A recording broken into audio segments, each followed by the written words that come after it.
देना, न किसी गरीब को दे देना, किसी कमजोर को दे देना, किसी असहाय को दे देना। वो बटुआ घर लाओगे तो सर्वनाश हो जाएगा।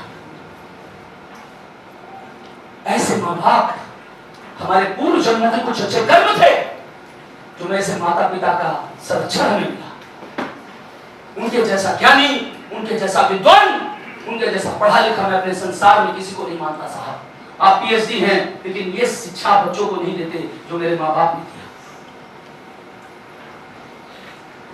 हर हालात, हर स्थिति में मेरे पिता ने कहा, बेटा पैसे के लिए कभी जमीन मत बेचना, पैसे के लिए कभी ईमान मत बेचना, पैसे के लिए खुद कभी अपनी आप की कीमत मत लगाना। क्योंकि दुनिया में एक टाइम था, मैं आपको बताना चाहूंगा, मेरी माँ बैठी है, मैं हमेशा अपनी माँ की सुनता था, आज बता दे रहा हूं, लेकिन एक टाइम अपनी माँ की नहीं सुनी। इस मदर डे पे बताना चाहूंगा, 2003 में मेरी जिंदगी में ऑफर आया था 50 लाख रुपए का। धारीवाल ग्रुप ऑफ कंपनी ने दिया था 50 लाख का ऑफर। उनके डायरेक्टर और उनके मैनेजर मेरे घर पे बैठे थे 2 दिन। 50 लाख का ऑफर, तब मेरे ऊपर 17 लाख कर्ज नहीं 12 लाख कर्ज, और 50 लाख का ऑफर था। मां मेरी बैठी है, पूछना।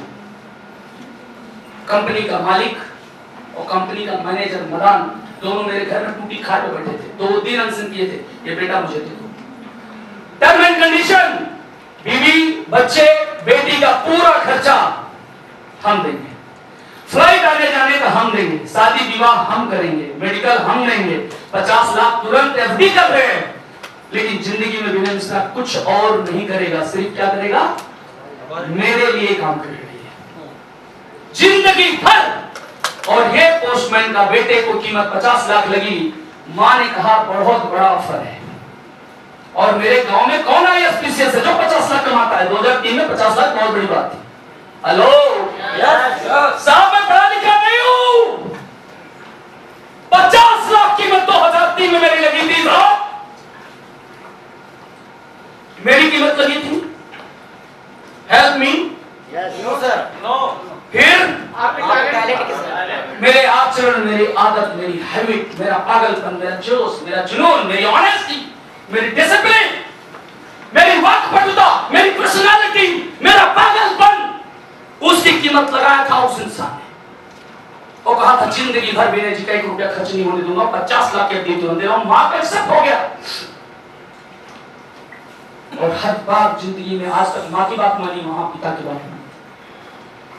पिता का अचानक फोन आता है लैंडलाइन पर 88,590 पे, मेरा लैंडलाइन नंबर था 88,590। और मां कहती 50 लाख बहुत बड़ी बात है, कौन कौन कमाता है, मम्मी पापा का झगड़ा भी होता है। लेकिन पिता ने कहा ना बेटा, कोई कितना पैसा दे दे, मैं बेचूंगा नहीं अपने बेटे को। और बेटा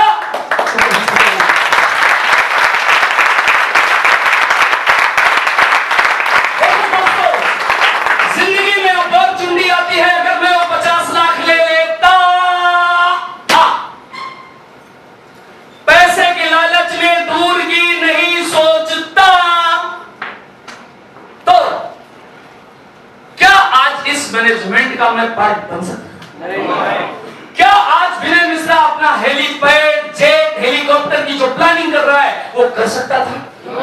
क्या विनय मिश्रा 12 इंटरनेशनल जो टूर किया वो कर सकता था? जिस तरह का फ्रीडम और आजादी भरी जिंदगी जीता हूं, क्या मैं खुद को गुलाम नहीं समझता? जो मुझे गुलाम की कीमत दे के 50 लाख में लेके जाता। लेकिन उस वक्त मेरे पिता ने कहा था नो। उस वक्त मैंने अपने पिता की बात मानी थी, जबकि 12 लाख कर्ज था। इसीलिए दोस्तों, ये मां और पिता, ये आपके लिए संतुलन है।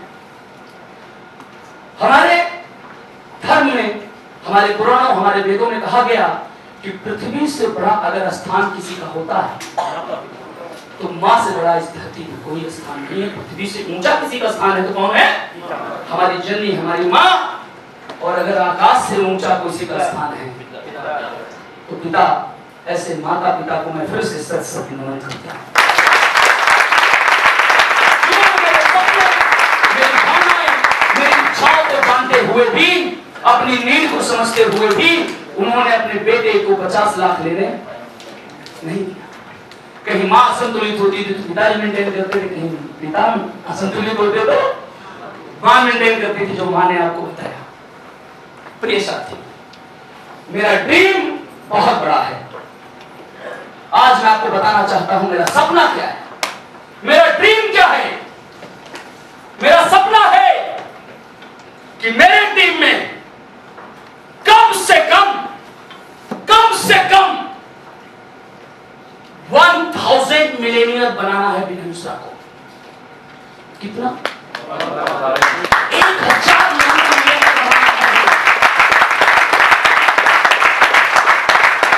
1000 लोग को मैं मिलेनियर बनाना चाहता हूं और ये मेरा संकल्प है। अब देखना यह है कि मिलेनियर में आगे आके आप हाथ बढ़ाते हो यस सर, या आपके आने वाला बंदा, क्योंकि 16 साल का तजुर्बा है कि मिलेनियर बनने के लिए आपके अंदर ड्रीम होना बहुत जरूरी है। आज ये सपने मेरे इसलिए पूरे हुए क्योंकि मैंने अपनी कभी कीमत नहीं लगनी थी। 2006 में एक ऑफर और आया था कि विनय तुम्हारा सपना क्या है? तो मेरा बचपन से सपना था, मेरी उस जवानी के टाइम तक सफारी। उस कंपनी का नाम था एमएस सॉपी और उस डायरेक्टर का नाम था श्रीकांत। तब मैंने इस मैनेजमेंट में साइन अप कर दिया था। मात्र 12 एंट्री दी थी। उस व्यक्ति ने कहा था अकाउंट नंबर भेजो, 5 लाख तुरंत ट्रांसफर करता हूं डेवलपमेंट के लिए और सफारी का अमाउंट कोटेशन भेजो, पूरा सफारी का पैसा देता हूं, तुम्हारा सपना आज पूरा करता हूं।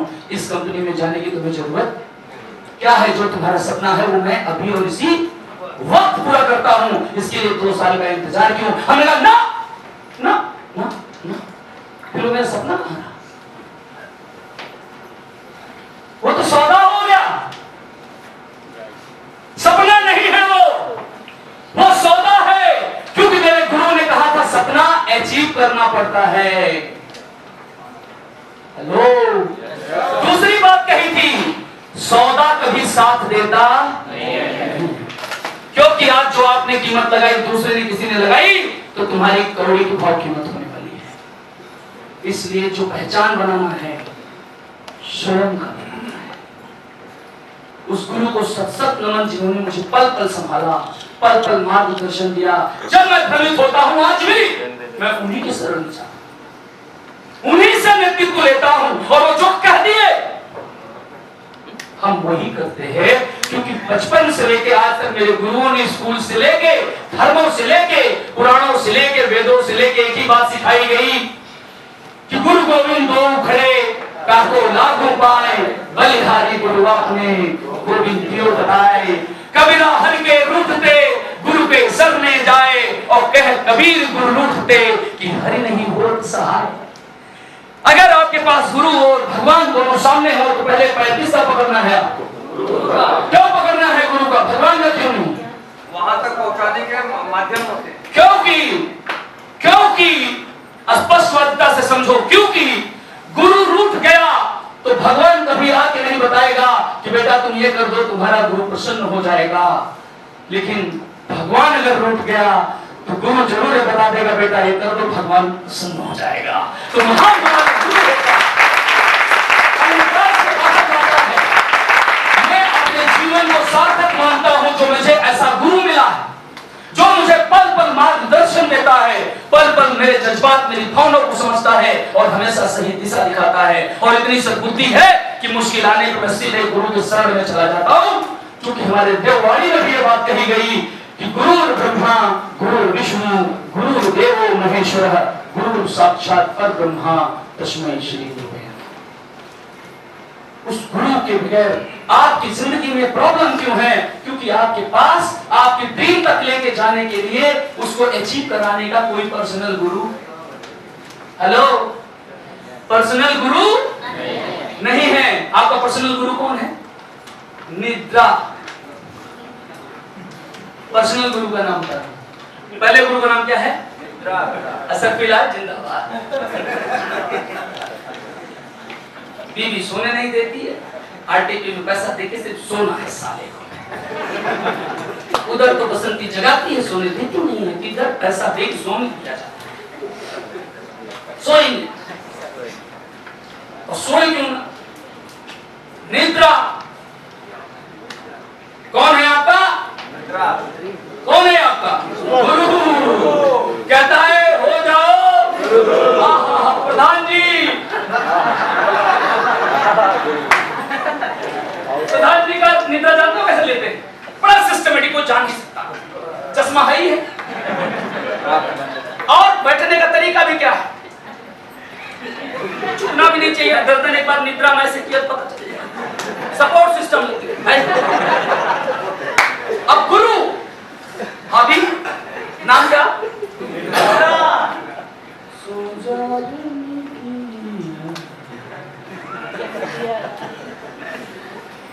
अब ये बगल वाले अपनी टीम को क्या मैसेज दे रहे हैं? ए बेवकूफ, तू कहे जगह तू भी सो। लेकिन बगल वाला जो है थोड़ा सिंसियर है, इंटेलिजेंट है, और वो देखकर इस निद्रा को हंस रहा है कि लग रहा है इसकी भी बसंती सोने नहीं बेचारा सोने। हेलो, अब दूसरा गुरु क्या है बताओ? ना भोजन। हाँ, अभी भोजन सही ना होता तो कैसे शुरू होता? ये खुशियां ना चेहरे इतनी भयानक डरावनी होती कि नजरें मिलाने में फट जाती, क्योंकि निद्रा तो मिल रहा है पैसा दे क्या? आप बड़ी ठंडा ठंडा कूल, रात भर सोए भी नहीं है, बड़ी प्रॉब्लम है। बिना तुम तो सोए हो। और आपको बता दूं, कल मेरी भी एसी नहीं चल रही थी। आपको बता दूं, 2 बजे रात तक यहाँ के मैनेजमेंट से बहुत कहासुनी हो गई। इवन हमारे सूत्रा जी घबरा गए, पुलिस थाना भी हो गए। ये आए समझौता लेते, कौन बुलाया समझौता लिए? जाइए जनरेटर की, मैं उसको समझा रहा किनारे इधर आओ, फिर वही और 45 टाइम तुमको मेरी बात बुरी लगी, सॉरी सर, हाँ प्लीज फॉरगिव मी, उस वक्त लगी हुई हो। कारण ये सब मेरे अपने हैं, मेरे दोस्त नहीं, मेरे भाई हैं।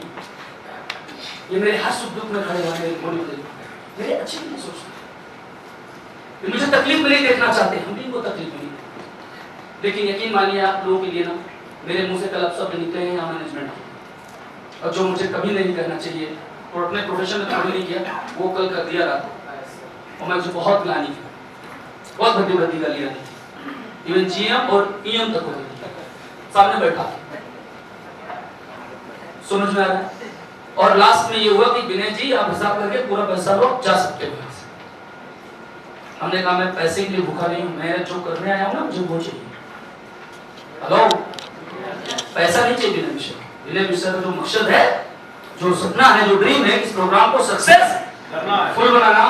और रात में हम, हमारी वाइफ, हमारे बच्चे, हमारे माँ, हमारे पिता सब टेंशन में चल रहे थे कि कब क्या कर दे। सब जानते वो पागल और जिद्दी आदमी है, कभी भी डीआईजी को फोन कर सकता है, कभी भी पुलिस बुला सकता है, कभी भी कोई पकड़ा खड़ा कर सकता है। सरफिरा नाम है मेरा, सरफिरा। और उसके बाद लास्ट में हमने एक बसंती से कहा, अपने वाले बेड का डल्ला निकाल, चल उधर सोते हैं हम लोग बच्चों के साथ।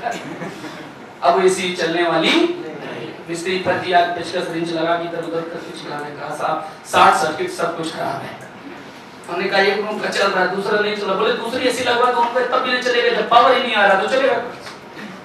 ओवरऑल हम बेड उठाने के बिंदु को बोले जाओ, तो कल से उसने दूसरा बेड शीट लगा के, चादर उधर लगा के सुला दिया। छोटा सा रूम था, बेड उठे खान के पूरी ऊर्जा एनर्जी लगा के, और फिर हम यहाँ बीवी साथ में, और बच्चे 2 हमारी बेटियां सो गए। हम लोग 3 बजे, और फिर सुबह 4:30 बजे उठ गए। क्योंकि मुझे मेरा जो गुरु है, मेरा जुनून है, मेरा पैशन है, मेरा डिजायर है। हेलो, लेकिन आपका दूसरा गुरु कौन है?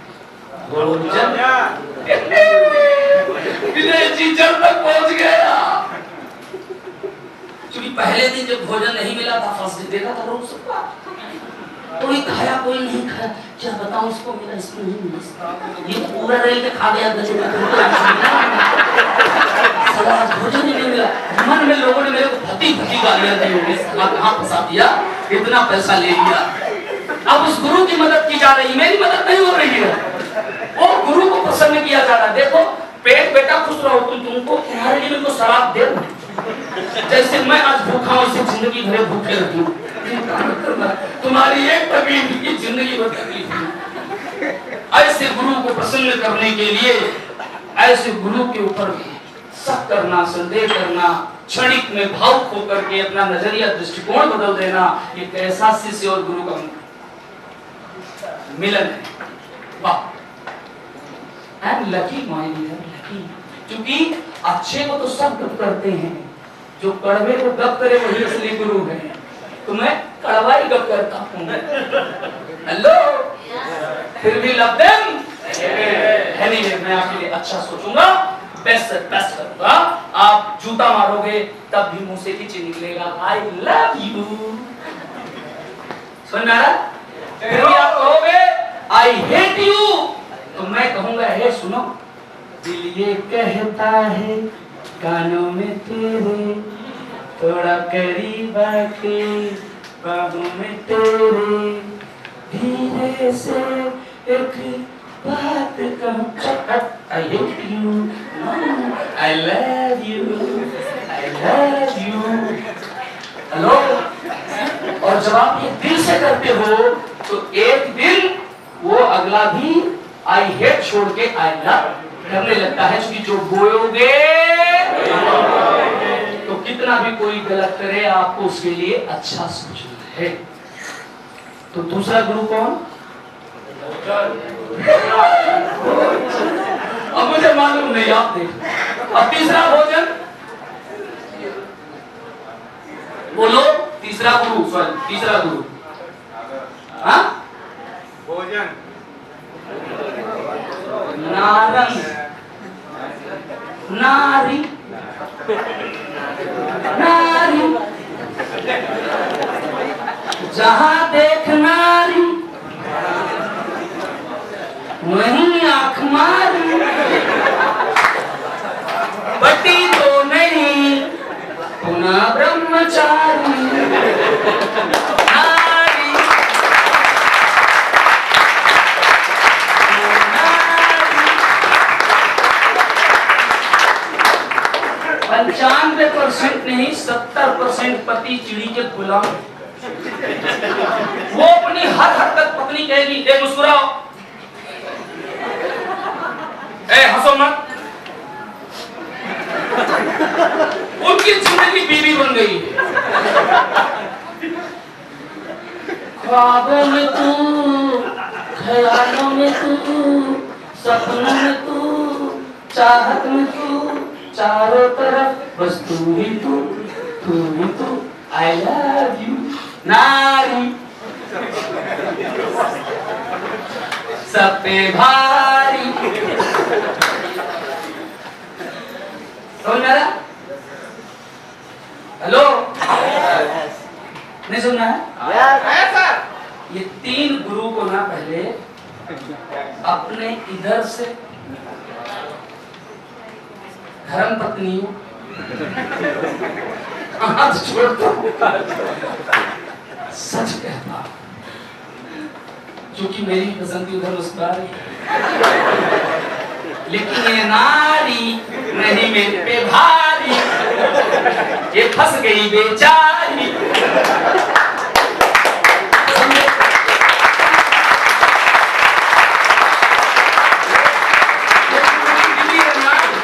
ये बेचारी है, ये नारी नहीं है बे, क्योंकि हमेशा सुबह शाम इसको सुनाता रहता हूँ। ये बेचारी तभी I love you। ये मेरी फिलॉसफी बड़ा फिट है। Always, any time, कितना भी मैं बोल लूं, इसकी सास बोले, इसकी कुछ भी कोई बोले, always। अब दुनिया का सबसे खुशनसीब पति हूं कि नहीं बता?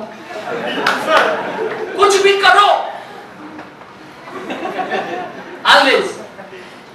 तो पूर्व जन्मों में कुछ अच्छे कर्म किए थे, इसलिए हमारी माँ ने हमारे लिए बड़ी अच्छी दुल्हन लाई। धन्यवाद माँ।